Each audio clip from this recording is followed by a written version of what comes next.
Bíblia, Apocalipse capítulo 3. Hoje nós vamos fazer o capítulo 3, verso a verso. Enquanto vocês encontram aí, abrem a Bíblia e encontram, deixa eu fazer aqui um breve resumo. Quem não esqueceu, não trouxe Bíblia essa noite, basta erguer a mão. Temos Bíblias lá atrás. Se você erguer a sua mão, a Bíblia vai chegar até você para você poder acompanhar o estudo dessa noite, tá? Basta fazer assim e vão identificar onde você está e a Bíblia vai chegar. Um minuto para um breve resumo do que nós estudamos, para quem eventualmente perdeu os dois primeiros estudos. Começamos a estudar no capítulo 2 as cartas às 7 igrejas do Apocalipse. E algumas pessoas têm um pouco de dificuldade de entender essa questão, cartas às 7 igrejas que estavam situadas na Ásia. E vimos através dos estudos que, na verdade, isso você vai confirmar hoje. Vamos continuar estudando mais 3 cartas. E você vai ver que, além de serem destinadas àquelas igrejas que existiam na Ásia no tempo de Jesus, vai ficar muito claro no estudo, como ficou na quarta passada, que Jesus está se referindo a períodos da igreja na terra.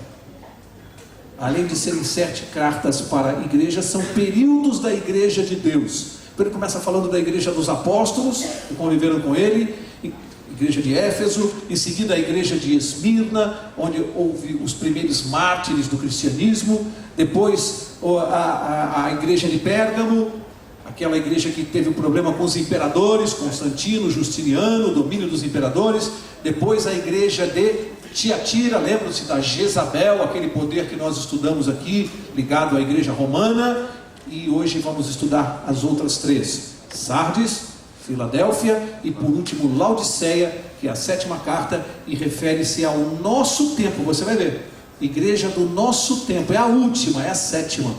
Depois dessa, qual é a próxima igreja de Deus? Céu. Jesus voltando e nós vamos estar no céu. Não existe um outro período após esse. Isso é mais uma confirmação para nós que nós estamos vivendo no tempo do fim, profeticamente, porque estamos vivendo no tempo do último período da igreja nesta terra, da igreja de Deus. Nós vamos estudar as 2 primeiras, Sardes e Filadélfia, de uma maneira um pouco mais rápida, mais objetiva, e vamos nos deter um pouquinho mais na última, na Laodiceia, que tem a ver com o nosso período. Vamos ver o recado de Deus para a igreja no tempo que nós estamos vivendo. Em outros termos, recado de Deus para nós. Então as 2 primeiras vamos fazer um pouquinho mais rápido, para nós nos dedicarmos mais ao último período. Então abre lá Apocalipse capítulo 3, e eu vou ler aqui o verso 1, que diz assim: ao anjo da igreja de Sardes escreve: isto diz o que tem os 7 Espíritos de Deus e as 7 estrelas. Conheço as tuas obras, tem nome de que vives, mas estás morto. Olha, primeira coisa, todas as 7 cartas, você percebe que no início Jesus se apresenta, e ele se apresenta sempre com nomes diferentes, sendo que este nome tem a ver com o recado que ele vai dar. Lembra-se na igreja anterior a essa aqui, aquela de Tiatira, Jesus se apresenta como o Filho de Deus, e nós estudamos aqui a razão, porque naquele período havia um representante de um poder político religioso que se apresenta na terra como substituto do Filho de Deus. Então não é à toa que naquele período da igreja Jesus se apresenta como o Filho de Deus. Estudamos isso na quarta passada. Aqui Jesus se apresenta no início da carta para Sardes, ele diz que ele é aquele que tem os 7 Espíritos de Deus. Nós estudamos aqui no capítulo 1. Quem está lembrado os que representa o símbolo dos 7 Espíritos de Deus? O número 7 representa o quê? Perfeição. O que representa o número 7? Perfeição, plenitude. Isso é um número simbólico no Apocalipse. Os 7 Espíritos representam então o quê? A plenitude do Espírito de Deus. E Jesus representa isso, a plenitude do Espírito de Deus. E diz que tem as 7 estrelas. Lá no capítulo 1, o que representam as estrelas? Quem se lembra? Anjos ou mensageiros. Quando Jesus diz que ele é as 7 estrelas, ele significa que ele é a perfeição da mensagem, representa todos os mensageiros da igreja, ou o mensageiro principal da igreja. Assim que ele está se apresentando para Sardes. E ele diz aqui no final do verso 1: tens nome de que vives, mas estás morto. Duro recado, hein? Duro recado. Você dizer para uma igreja de um período que ela, embora tenha nome de que esteja viva, ela está morta. Por que Jesus falou isso? Marca essa página aqui de Apocalipse 3, marca aqui que nós vamos voltar, e pega ali um pouquinho antes, 1 João capítulo 5. 1 João capítulo 5, tem um verso aqui de apoio que vai nos ajudar a compreender o significado de estar morto aqui que Jesus está falando. 1 João capítulo 5, eu vou ler para você o verso 12. 1 João 5,12, um verso que vai ajudar. 1 João 5,12 diz assim: quem tem o Filho tem o quê? A vida. Quem não tem o Filho de Deus não tem.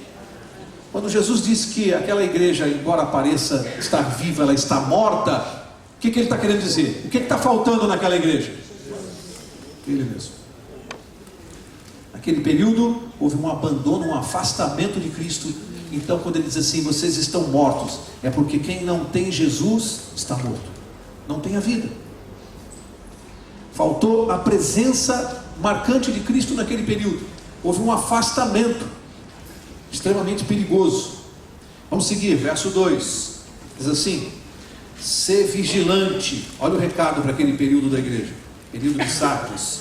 Ser vigilante e confirma o restante que estava para morrer, pois não tenho achado as tuas obras perfeitas diante do meu Deus. Mandou ser vigilante e fazer o quê? Confirmar o restante. Do que Jesus está falando? Olha, nós nos lembramos como é que terminou o período da igreja de Tiatira. Qual foi o movimento que marcou o final daquele período?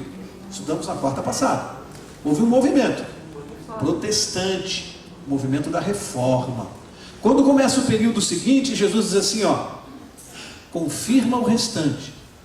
O que sobrou daquele movimento, a verdade, guardem, confirmem, mantenham com vocês.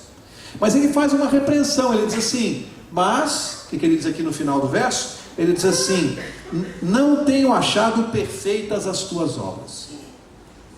O que é que aconteceu logo depois que o movimento protestante fez a reforma no cristianismo, trazendo as verdades esquecidas? O que começou a acontecer com o movimento protestante? Proliferação de religiões. E Jesus criticou isso. Começaram a surgir as novas denominações. Eu não vou citá-las porque não vem ao caso aqui. O que vem ao caso é que havia uma igreja verdadeira, a igreja de Deus, e de repente foi nesse período aqui, exatamente aqui na história, que começaram a proliferar as religiões, as denominações religiosas, confundindo as pessoas, porque as pessoas pensam assim, tantas religiões dizendo que estão com a verdade, com a Bíblia na mão, como é que eu vou saber qual é a igreja certa, qual é a igreja verdadeira? Então Jesus disse assim, as tuas obras no final não foram boas, não foram perfeitas. Está criticando o que aconteceu dentro do movimento protestante, que é essa proliferação. Verso 3: lembra-te, pois, do que recebeste e ouviste, e guarda-o, e arrepende-te. Mas se não vigiares, virei sobre ti como um ladrão, não saberás a que hora sobre ti virei. Qual é o conselho de Jesus? Lembra-te do que recebeste e ouviste. Amigos, essa mensagem, esse recado vale para todos nós. Todas as vezes que nós recebemos a verdade de Deus, o recado é, lembra disso, guarda, te arrependa e mantenha contigo a verdade, pratique. Porque logo em seguida, o que o inimigo de Deus, Satanás, fez? Quando a verdade, naquele período da idade escura, havia sido escondida, de repente Deus proveu um movimento para trazer a verdade de volta, a reforma, e de repente, aquele povo não conseguiu guardar a verdade, e ela saiu aí se desmembrando, se dividindo entre as igrejas. Deus está nos repreendendo, dizendo assim, se você e eu, Mauro e vocês, não guardarmos a verdade de Deus, logo logo nós vamos estar confusos junto com a mentira. Porque Satanás é mestre em fazer esse trabalho. É mestre. Nós temos que confirmar a verdade conosco, guardarmos, somos guardiões da verdade. E olha, essa questão da proliferação das religiões foi o instrumento mais inteligente que Satanás usou. Ele descobriu, logo naquele período de Esmirna, que perseguir e fazer mártires só fez crescer o cristianismo. Quanto mais cristãos eles jogavam nas fogueiras, mais o cristianismo saía fortalecido, porque mártir impressiona as pessoas. Ao invés de destruírem o cristianismo, as pessoas ficavam cada vez mais convictas de que ali estava a verdade, porque há uma força muito grande quando você faz um mártir. O que Satanás descobriu? Não se combate o cristianismo matando o cristão. Isso é burro, isso não é inteligente. Ele pensou, vou fazer amizade com eles, vou entrar dentro da igreja e vou deturpar a doutrina. Isso é muito mais inteligente. É muito mais fácil você destruir o cristianismo entrando nas igrejas e deturpando a doutrina verdadeira do que você matando o cristão em praça pública. E daí as religiões começam a proliferar, porque ele mudou a tática. E Jesus, sabendo disso, disse assim: confirma o que você tem, guarda com você, se mantém firme no que você aprendeu, na verdade, porque ele vai trazer o engano, vai trazer o erro para confundir. Vamos seguir, verso 4. Mas também tens em Sardes algumas pessoas que não contaminaram as suas vestes, e comigo andarão vestidas de branco, pois são dignas. A questão das roupas brancas nós vamos falar num verso mais adiante. Aqui eu vou ficar na expressão não contaminaram as suas vestes. A quem Jesus está se referindo? Aqueles que vieram da reforma e que conservaram o restante, guardaram a mensagem, se mantiveram firmes na verdade. Então ele diz assim, embora seja um período de muita infidelidade na igreja em relação à verdade, alguns não contaminaram as suas vestes, alguns se mantiveram fiéis. Esse período aqui de Sardes vai do ano de 1517 ao ano de 1821, é um período de pouco mais de 300 anos, e foi um período estratégico importante, de uma mudança, onde a igreja da reforma chegou, a igreja da reforma não, desculpe, o movimento da reforma, o movimento protestante, fez profundas incursões no cristianismo, trazendo de volta aquilo que havia sido esquecido, aviltado, atrapalhado durante a Idade Escura. E aí nós vamos chegando no final desse período com um problema. Jesus está dizendo, ok, vocês fizeram muito bem o trabalho, mas não se mantiveram fiéis, apenas alguns, e as seitas estão proliferando, para chegar no próximo período. Verso 5. O que vencer será vestido de vestes brancas. Mais à frente nós vamos ver o que é isso. De maneira nenhuma riscarei o seu nome do livro da vida, mas confessarei o seu nome diante de meu Pai e diante dos seus anjos. Duas coisas aqui. Vestes brancas. Vamos ver o que significa o símbolo de roupas brancas no Apocalipse, porque essas vestes brancas vão aparecer em outros versos. Então vamos desvendar isso aqui. Marca essa página, vai até Apocalipse 19. Apocalipse 19 vai explicar o que é isso, o que simboliza essa expressão, roupa de linho fino, vestes brancas. Tem um símbolo aqui. Apocalipse 19, verso 8, diz assim: foi-lhe dado que se vestisse de linho fino, resplandecente e puro. O linho fino são os atos de justiça dos santos. O que simbolizam as vestes brancas no Apocalipse? Atos de justiça de quem? De Cristo, comunicado aos santos. Toda vez que o Apocalipse mencionar as roupas novas, de linho fino, as vestes brancas, ela está falando da justiça de Cristo, que é muito diferente da nossa.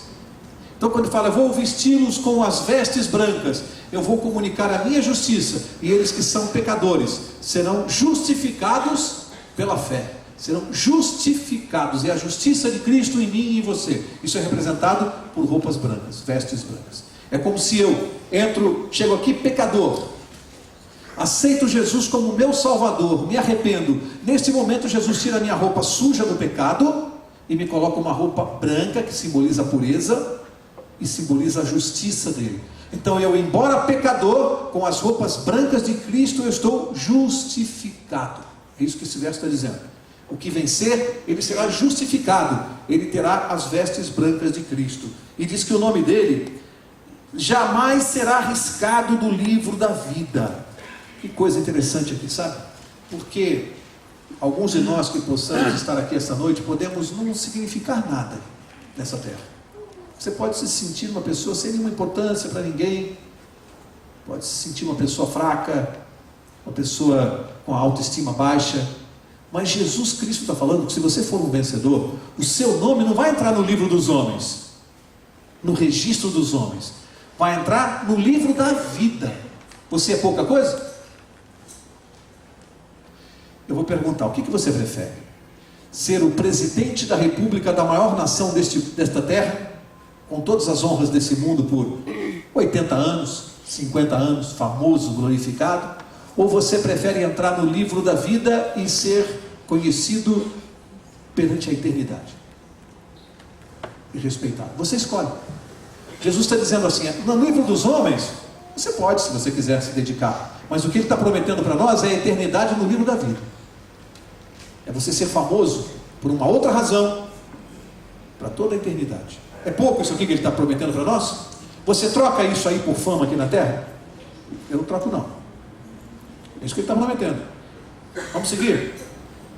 Para encerrar esse capítulo, verso 6, todas as cartas terminam com este verso. Todas, e não é à toa, porque esse verso diz muito. O verso 6 diz assim: quem tem ouvidos, ouça o que o Espírito diz às igrejas. Todas as cartas. E aí eu perguntei aqui na quarta passada e vou continuar perguntando. Tem alguém que veio aqui essa noite que não tem ouvido? Tem alguém que veio sem ouvido? Então esse recado aqui para quem é? É para mim, para você. Faz assim, porque você tem ouvido e eu também tenho. Então quando Jesus fala assim, quem tem ouvido, ouça o que o Espírito Santo diz às igrejas, ele está dizendo assim, você que está sentado aí, se liga, fica esperto, fica ligado. Esse recado é para você. Cada palavra aqui é para ouvir. Quem tem ouvido é para ouvir esse recado aqui, que é muito sério. Agora vamos passar para o outro período da igreja, a igreja de Filadélfia. Apocalipse 3, verso 7. Diz assim: ao anjo da igreja de Filadélfia escreve: isto diz o que é santo. Outra vez Jesus se apresentando, ele é santo. O que é verdadeiro, é ele mesmo.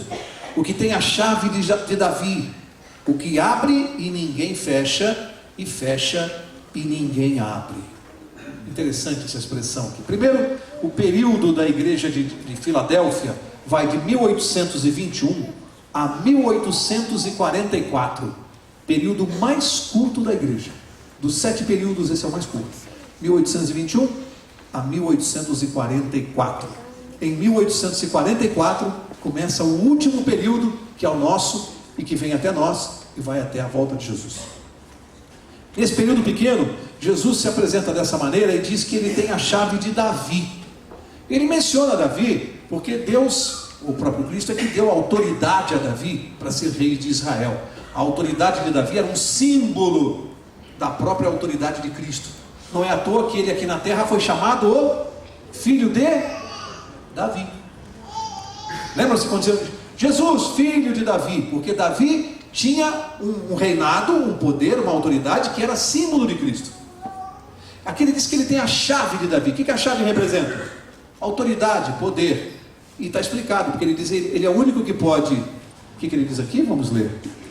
O que abre e ninguém fecha, e fecha e ninguém abre. Tem toda a autoridade. Pergunto, que porta é essa que Jesus abre e ninguém fecha, e fecha e ninguém consegue abrir? Que porta é essa?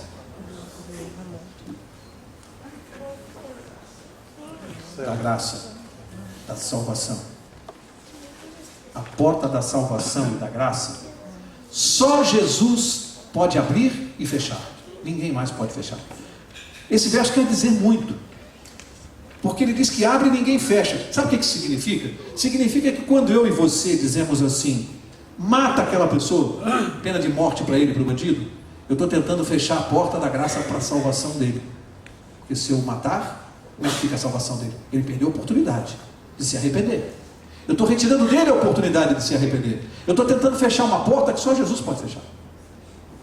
O cristão não pode aceitar pena de morte a pretexto nenhum, porque a porta da salvação só Jesus pode fechar. E ai daquele que retirar de alguém a possibilidade de salvação. Essa é para pensar em casa. Ai daquele que retirar de alguém a possibilidade de salvação. Jesus é o único que tem autoridade e poder para fazer isso. Verso 8. Conheço as tuas obras. Interessante como Jesus repete muito essa expressão nas cartas, né?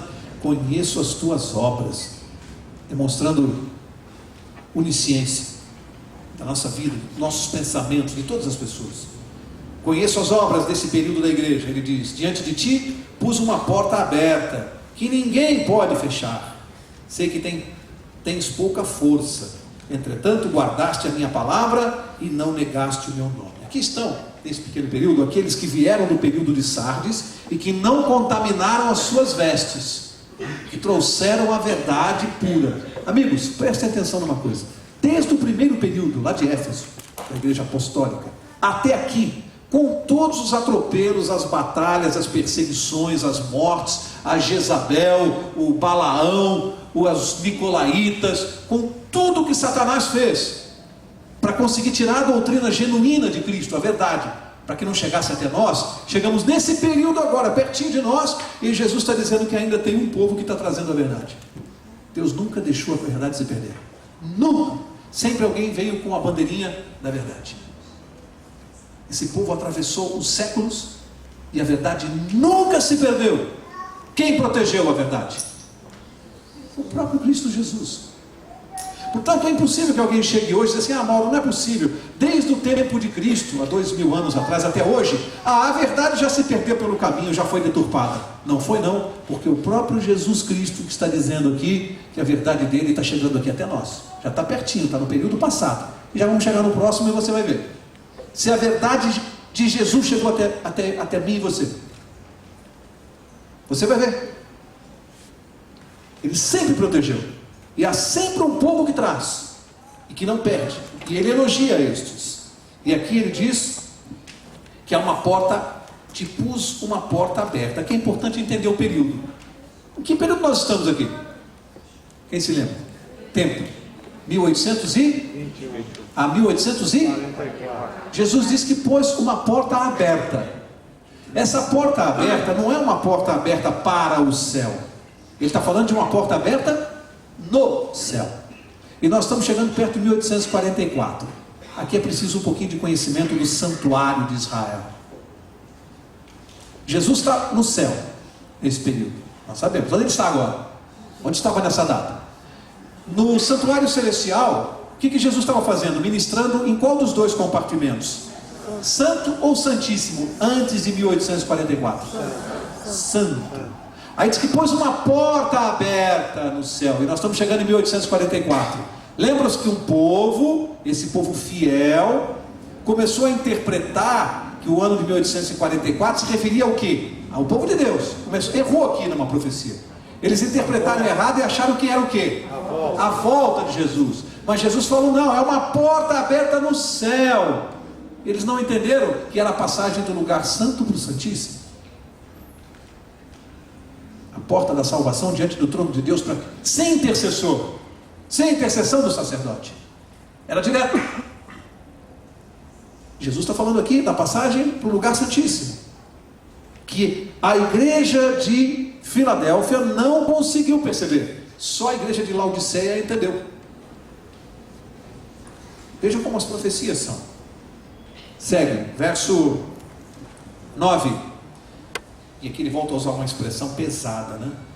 Cristo diz assim: farei aos da sinagoga de Satanás, aos que se dizem judeus e não o são, mas mentem, farei que venham e adorem prostrados a teus pés e saibam que eu te amo. Olha só, aqui Jesus se refere aos que dizem ser judeus e não são, mas mentem. Na verdade ele está fazendo aqui uma alegoria, se referindo muito mais, não à questão da nacionalidade aqui, ser judeu ou não, mas o que ele está querendo dizer aqui é aqueles que mentem, que são falsos. O falso judeu daquela época era equivalente ao falso cristão de hoje.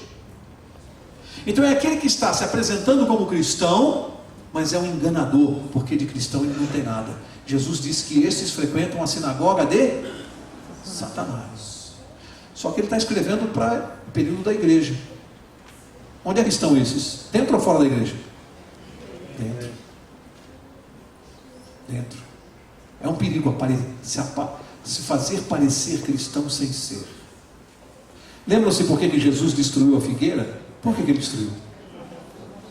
Quem se lembra? Por que Jesus destruiu a figueira? Ela aparentava dar frutos, mas não dava. Alguém podia dizer, mas isso é motivo para Jesus mandar destruir a figueira?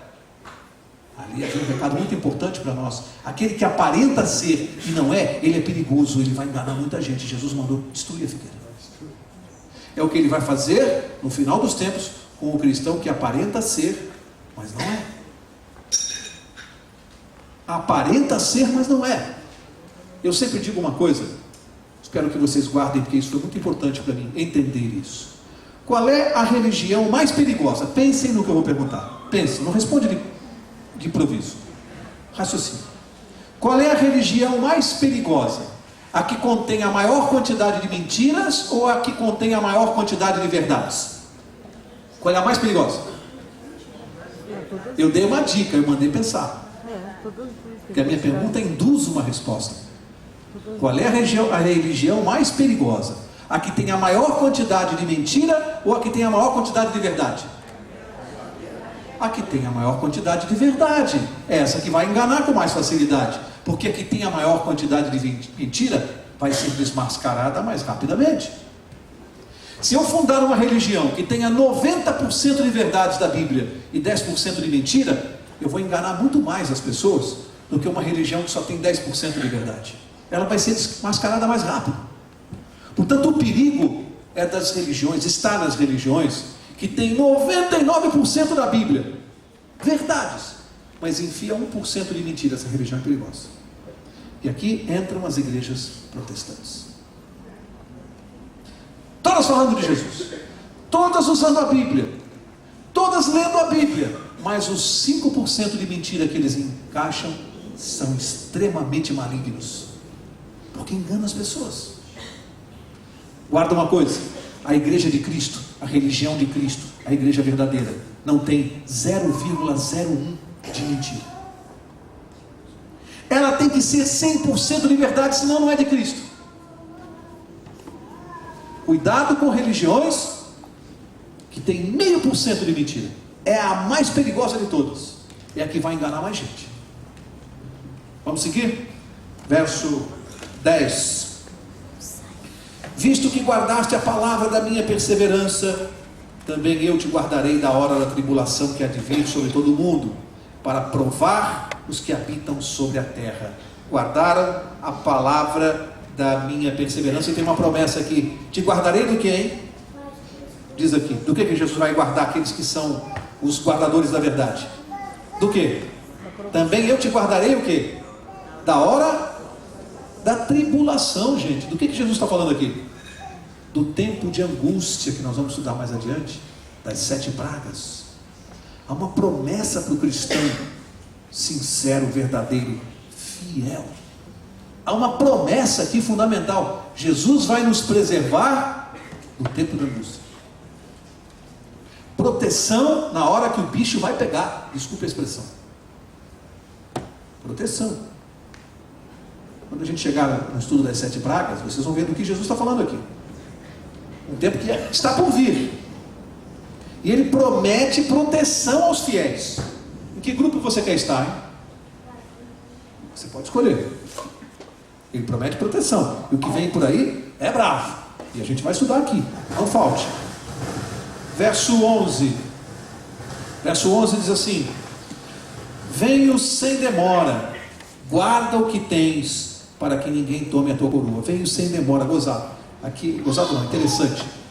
É a primeira vez no Apocalipse que a volta de Jesus deixa de ser mencionada como uma simples esperança. Venho sem demora. Aqui ele já coloca a sua volta como um fato iminente. Por quê? Porque ele está se aproximando do último período. Já não é uma esperança futura. Aqui ele já diz: venho sem demora. O momento está muito próximo. É iminente. É já. Ele começa a alertar. E ele diz: guarda o que tens. O que eu tenho para guardar? A fé e a... Nós somos guardiões de uma coisa. Eu cansei de falar aqui na outra quarta. Nós somos guardiões da verdade. Faz assim, ó, você e eu, nós somos guardiões da verdade. E ele está mandando assim: guarda o que tens. Eu confio em vocês, eu depositei nas mãos de vocês essa responsabilidade. Guarda a tua fé e guarda a verdade. porque eu venho sem demora. Verso 12: a quem vencer, eu farei coluna no templo do meu Deus, de onde jamais sairá. Olha só que coisa agora, presta atenção, 3 coisas ao vencedor: escreverei sobre ele o nome do meu Deus, o nome da cidade do meu Deus, a Nova Jerusalém. E agora? A Nova Jerusalém que desce do céu, da parte do meu Deus, e também o meu novo nome. Quem que disse que vai ter um novo nome aqui? Quem? O meu novo nome? Jesus Cristo. Qual será o novo nome de Jesus? A Bíblia dá uma dica para nós, pelo menos é uma das poucas passagens que ela menciona um outro nome para Jesus, um novo nome. Marca essa página aqui, Apocalipse 3, vem comigo lá no Velho Testamento, o livro de Jeremias, e vamos ver uma dica que a Bíblia nos dá aqui, profeta Jeremias. Jeremias capítulo 23, Jeremias 23, diz no verso 6, vai nos ajudar com esse novo nome. Jeremias 23, 6 diz assim: nos seus dias Judá será salvo, e Israel habitará seguro. Este será o seu nome, com que o nomearão: o Senhor nossa justiça.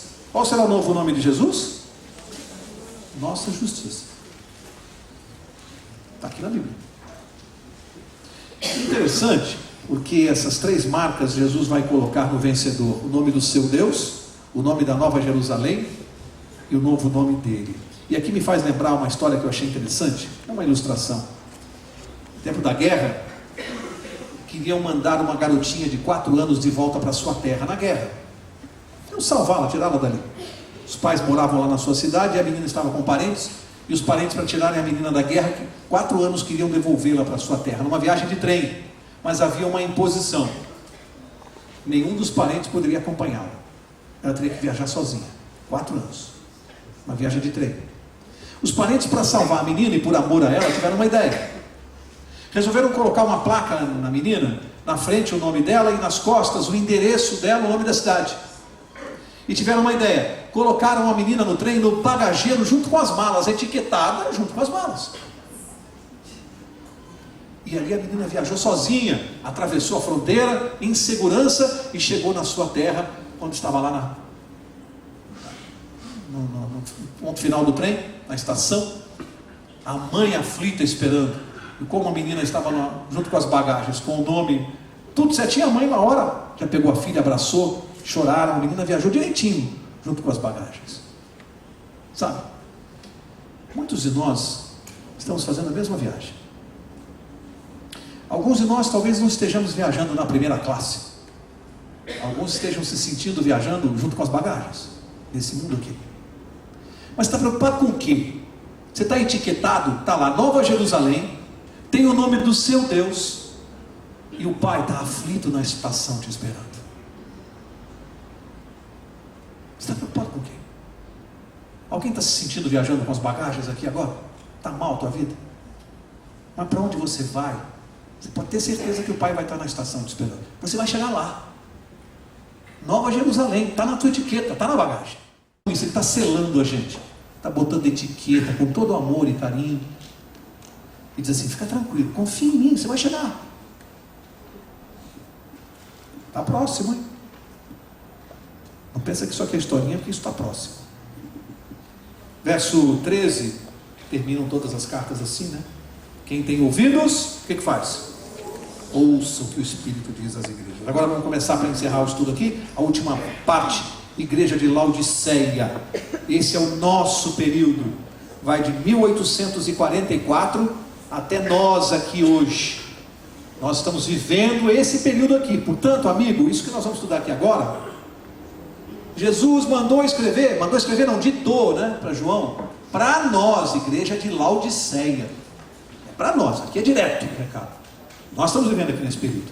Vamos lá, verso 1, diz assim: ao anjo da igreja de Laodiceia escreve: assim diz o Amém, a testemunha fiel e verdadeira, o princípio da criação. Interessante, porque eu já vi, infelizmente, algumas pessoas que deturpam a palavra de Deus tomarem esse verso aqui para dizer que quando Jesus se apresenta como o princípio da criação, alguns aqui sustentam que isso significaria que Jesus também foi criado. Ele não é o Criador, não é Deus, mas seria uma criatura. Só que isso é desconhecer completamente o texto bíblico e o original, que é grego, porque a palavra que vem aqui, princípio da criação de Deus, a palavra é arché, ou arché, não sei qual é a pronúncia correta. E arché ou arché quer dizer primazia no tempo, origem. Portanto, a tradução aqui correta é dizer assim: o agente da criação, o autor da criação, o originador da criação. É isso que está dizendo esse verso aqui. Jesus é o agente da criação. Senão haveria uma contradição na Bíblia. João lá no capítulo 1, mesmo autor de Apocalipse, diz que ele é o verbo. No princípio ele estava com Deus e ele era Deus. Todas as coisas foram feitas por meio dele. Haveria uma contradição. João diz que ele é o Criador, lá no Evangelho, e aqui diz que ele é criatura. Não, isso é desconhecimento bíblico. Que aqui ele é o agente da criação. Verso 15: conheço as tuas obras. De novo, olha, Jesus insiste com essa frase: conheço as tuas obras. Está falando para nós agora, hein? Nosso período. Olha só, gente, presta atenção nisso aqui: que nem és frio nem quente. Quem dera fosses frio ou quente. Aqui é uma baita de uma reprovação. Por que Jesus está chamando esse período da igreja cristã, o nosso período, está dizendo que ela não é fria nem quente? O que ele está criticando na igreja do nosso tempo? Está dizendo que nós somos mornos. O que ele está querendo dizer? Ele está falando de uma coisa que desagrada muito a Deus, chamada indiferença espiritual. O povo cristão do nosso tempo é um povo indiferente, é o cristão nominal. Ele vem à igreja aos sábados como se fosse bater cartão numa fábrica. Comparece, senta aí, ouve o sermão, às vezes critica o pastor, às vezes critica quem canta, às vezes critica quem está dirigindo alguma fase do culto, vai embora para casa e o cristianismo dele terminou ali. Acabou. Não se envolve mais nada da igreja. Jesus está dizendo assim, ó: quem dera fosses frio ou quente. Olha, o quente é aquele que está com fervor na fé. Mas ele falou: quem dera que fosses frio. Jesus está dizendo o seguinte para nós, e olha só: é melhor aquele cara que está lá fora, totalmente afastado do cristianismo, fazendo um monte de besteira, do que o morno. Sabe por quê? Porque para o frio há esperança. Quando a mensagem chegar para ele, e vai chegar, quando a verdade chegar para ele, muitos vão se converter, muitos. Mas para o morno não tem mais jeito. Já ouviu a verdade, sabe de tudo, está sentado aí e não se converteu.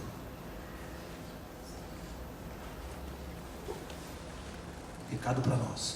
E é por isso que a gente cansa de ver há décadas pastores vêm aqui à frente e ficam fazendo um apelo que parece estão implorando: querido membro dessa igreja, não estou me referindo ao Brooklyn, igreja de Deus, por favor, não deixa de vir ao culto da quarta, venha ao culto do sábado, não deixa de vir ao JA, vai ter uma campanha, vai ter oração, 40 madrugadas, fica implorando para o povo de Deus vir, ajuda na assistência social, ajuda em algum departamento, faz alguma coisa, dá um estudo bíblico, implora, porque Jesus falou: é um povo indiferente. Você vai chacoalhar essas pessoas e não vai acontecer nada. Nós estamos vendo isso aí. Cristãos mornos. O problema não fosse Jesus que tivesse dito, eu não diria o que vem a seguir, mas eu sou obrigado a ler o que ele disse, porque é o recado dele. O problema é o que ele vai dizer. Verso 16, ele diz: assim porque és morno, não és frio nem quente, vomitar-te-ei da minha boca. Amigo, eu tremeria só de pensar que eu possa estar sentado dentro de uma igreja, na igreja de Deus, na verdadeira, conhecendo a verdade, e morno, e Jesus dizendo para mim: eu vou te vomitar da minha boca. Que recado para nós, hein? Isso é para cristão que está morno se sentir chacoalhado na cadeira. Isso é o Espírito Santo mesmo. querendo salvar. Jesus não está falando isso para repreender ninguém no sentido de humilhar, não é isso. O objetivo dele é salvar, é chacoalhar para salvar. Ele está dizendo, ainda tem tempo de você deixar de ser morno. Precisa fazer alguma coisa na sua vida, sair dessa letargia espiritual, dessa mornidão. Ele faz uma crítica dura aqui. Eu vou repetir: há maior possibilidade de um pecador frio se salvar do que de um morno se converter. Há mais salvação para um bandido aí fora que aceite o evangelho do que para um cristão morno na igreja aqui dentro. São palavras de Cristo Jesus. Verso 17, ele diz assim: dizes, rico sou, estou enriquecido e de nada tenho falta, mas não sabes que és um coitado, miserável, pobre, cego e nu. E poucas vezes nas escrituras eu vi Jesus ser tão duro, tão crítico. Você imagina Jesus dizendo isso? Coitado, miserável, pobre, cego e nu. Porque esse cristão está dizendo assim: eu sou rico, eu não preciso de nada. Não é riqueza material não, aqui está falando aqui, é aquele que diz eu conheço a verdade e está menosprezando os que não conhecem. Eu sou rico, eu sei de tudo, eu tenho a verdade, eu não preciso de mais nada, eu estou salvo. Dentro da igreja, Jesus dizendo assim: coitado, miserável, pobre, cego e nu. Gente, isso aqui é muito grave, porque esse recado não é para quem está aí fora, esse recado é para quem está aqui dentro. Jesus não está chamando de miserável, coitado, o cara que está assaltando na rua agora, não. Está chamando isso aqui quem está aqui dentro. E se enquadre, obviamente. O morno, obviamente, porque ele disse que tem quente também. O quente ele está elogiando. O frio ele está trabalhando por ele. Mas o morno, esse que é miserável, pobre, coitado. O morno. Olha, agora Jesus está apontando aqui. Sabe qual é o problema desse cidadão aqui? Morno. O maior problema dele espiritual é a pretensão. Ele imagina ser o que na realidade não é. Ele imagina um monte de coisas que não é. Em outras palavras, ele desconhece a sua verdadeira situação espiritual. Aí eu comparo com aquele cidadão que está aí fora, né? Que a gente chama do mundão, e que diz assim, é uma frase interessante que a gente tem que observar, hein? Quando alguém diz assim: eu sou bom, eu sou uma boa pessoa, eu não faço mal a ninguém. Já ouviu alguém falando assim? Eu já ouvi um monte de vezes. Pessoas que falam assim: eu sou bom, não faço mal para ninguém. Essa pessoa desconhece a sua verdadeira situação espiritual, que a Bíblia diz que não tem justo nenhum sequer. Paulo disse: eu sou dos pecadores o maior. Apóstolo Paulo. Ele não disse assim: ó, eu sou bom, eu sigo a Jesus, eu não faço mal a ninguém, eu prego o evangelho. Ele falou: dos pecadores eu sou o maior. Quanto mais perto de Jesus ele estava, mais ele reconhecia a sua situação espiritual. Quanto mais longe de Jesus eu estou, mais eu digo que eu sou bom e que eu estou bem. Estou muito longe de Jesus, eu não tenho parâmetro, eu acho que eu estou bem. Então, em outras palavras, fica longe de quem diz que é bonzinho, hein? Fica longe. Esse cara é perigoso, porque ele não tem noção da sua situação espiritual. Agora, olha os conselhos que Jesus vai dar para o morno, para nós. Verso 18, e aqui a gente vai começar a encerrar. Olha os conselhos: aconselho-te que de mim compres ouro refinado no fogo, para que te enriqueças, vestes brancas para que te vistas, e não seja manifesta a vergonha da tua nudez, e colírio para ungires os teus olhos, a fim de que veja. 3 coisas aqui nós vamos ter que entender: ouro refinado no fogo, vestes brancas e colírio para ungires os teus olhos. Vamos deixar a Bíblia responder, porque isso aqui é muito importante, porque Jesus está dando esse conselho para nós e está mandando comprar dele. Significa que essas 3 coisas eu não posso adquirir no mundo. Não adianta entrar numa farmácia para comprar. Esse colírio que ele falou não vende na farmácia. Essa veste branca não, nem o melhor costureiro pode dar para você. E esse ouro você não vai encontrar no ourives, tem que comprar dele.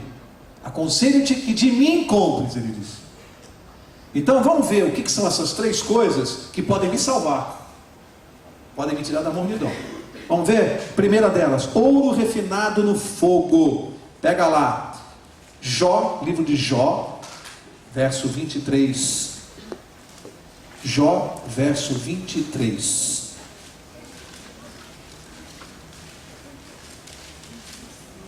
E diz assim, escuta, verso não. Jó 23, verso 10. Jó 23, capítulo 23, verso 10, diz assim: mas ele conhece o meu caminho. Se ele me provasse, eu sairia como o ouro. Por que Jesus falou ouro refinado no fogo e aqui esse verso está falando disso? Alguém sabe como é que se purifica ouro? Você põe numa temperatura de 1000 graus, ele derrete completamente.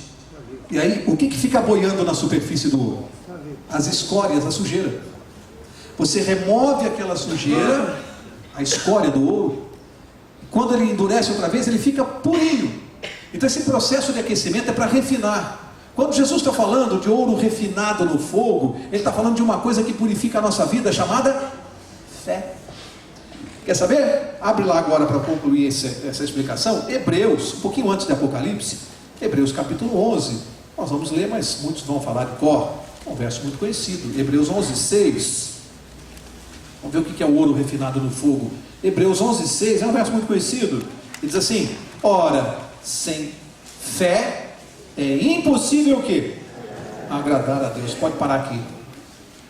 O ouro refinado no fogo que Jesus mandou comprar dele, o que é? A fé. Primeira coisa que eu tenho que comprar dele. Fé é a primeira coisa que vai resolver a vida do morno.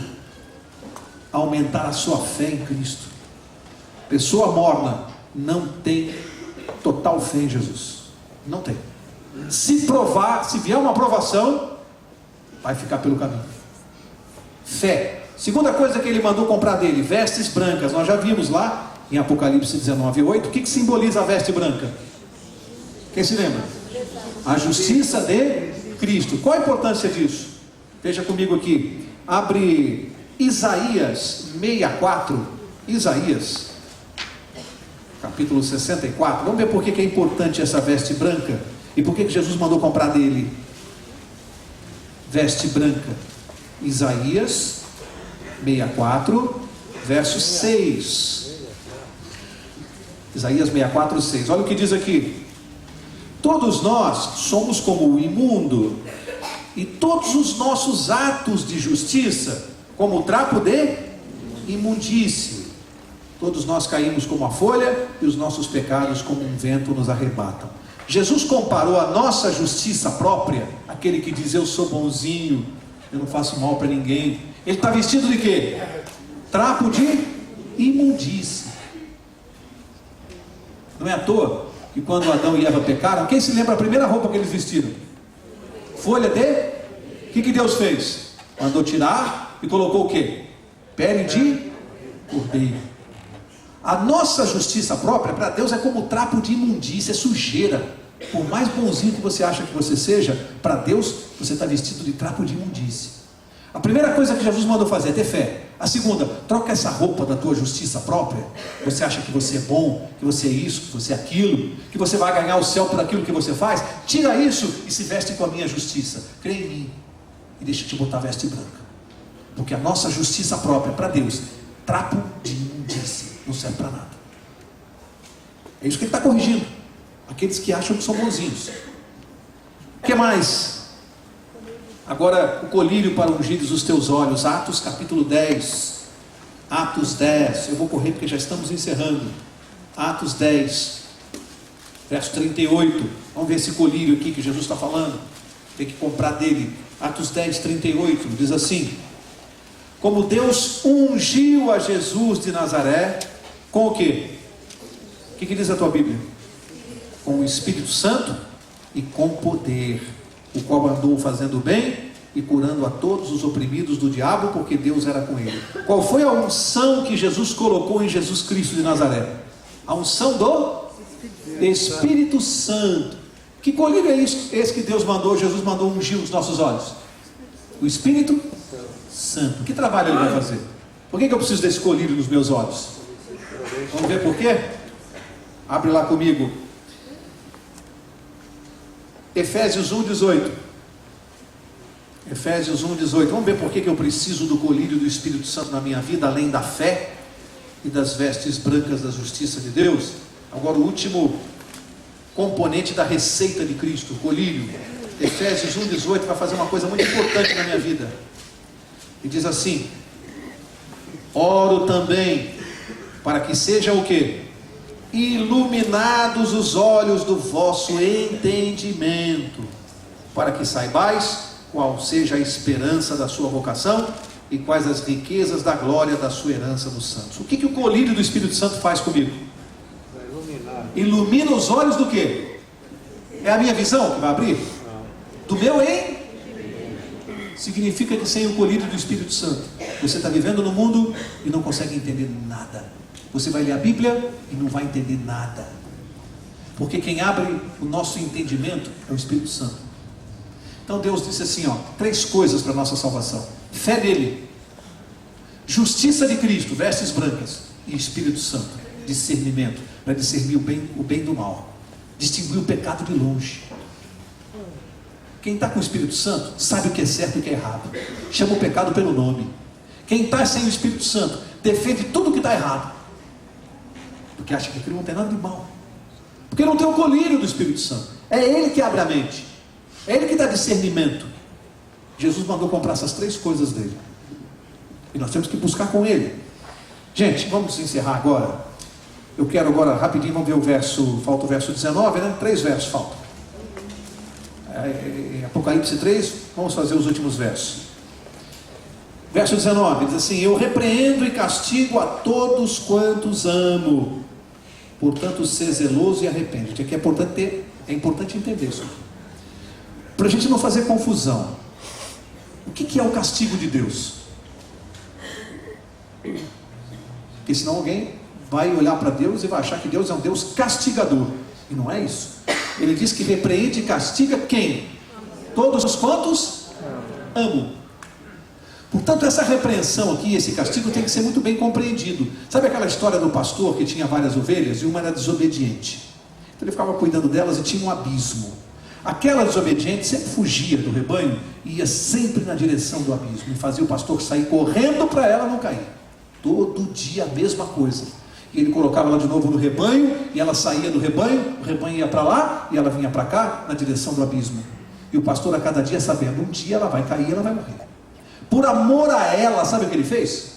Quebrou uma das patinhas dela, para que ela se entendesse e se arrependesse. Às vezes Deus precisa, quem sabe no sentido figurado, quebrar uma das nossas pernas. Para quê? Para evitar que a gente caia no abismo. Muitas pessoas já me disseram que não conseguem entender essa repreensão de Deus. Alguns não conseguem ver o amor de Deus num ato desse. Mas tem uma ilustração que eu nunca mais esqueci. Você vai ao médico e você pode demorar para ir num sentido terminal. A gente pode chegar lá, e acontece às vezes com a pessoa. O médico vai te examinar e diz assim: você tem uma gangrena na perna. Para te salvar, eu vou ter que amputar a sua perna. Já pensou se alguém dissesse assim: mas que médico carrasco, que absurdo, como ele tem coragem de amputar a perna de uma pessoa? Essa amputação é um ato de amor ou de ódio? Amor. É para que a pessoa viva. Se ele não amputar, a pessoa vai morrer, a doença vai tomar conta do resto do corpo. Amigos, guarde, toda a repreensão de Deus na minha vida e na sua é um ato de amor. Se eu perder uma perna ou um braço, seja lá o que for, é porque Deus quer salvar o resto. Você consegue ver ato de amor no cirurgião que amputa, e não consegue ver amor no ato de Deus?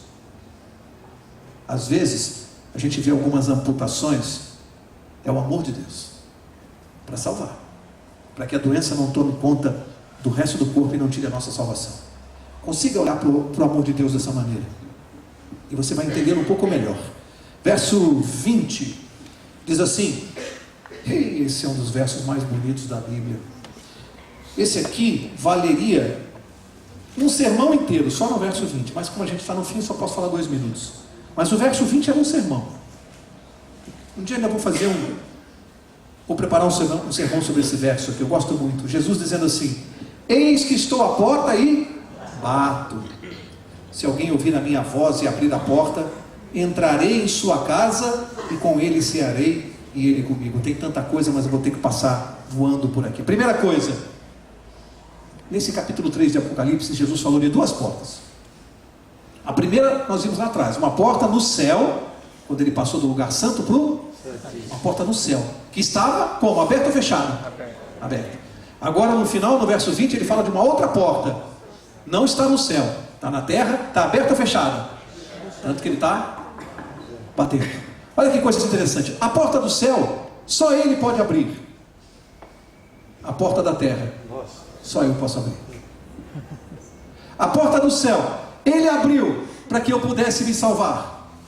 A porta da terra, eu tenho que abrir para que Ele possa entrar e me dar salvação. Duas portas. A de lá, Ele abriu para nós. A de cá, Ele desce do céu, fica humildemente do lado de fora, no frio, na chuva, e não desiste de bater.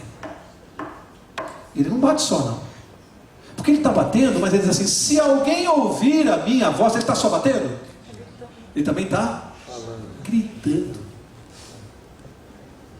Tem gente que chega na janela, olha pela cortina, vê que é Ele que está ali, antes de abrir a porta, e não abre.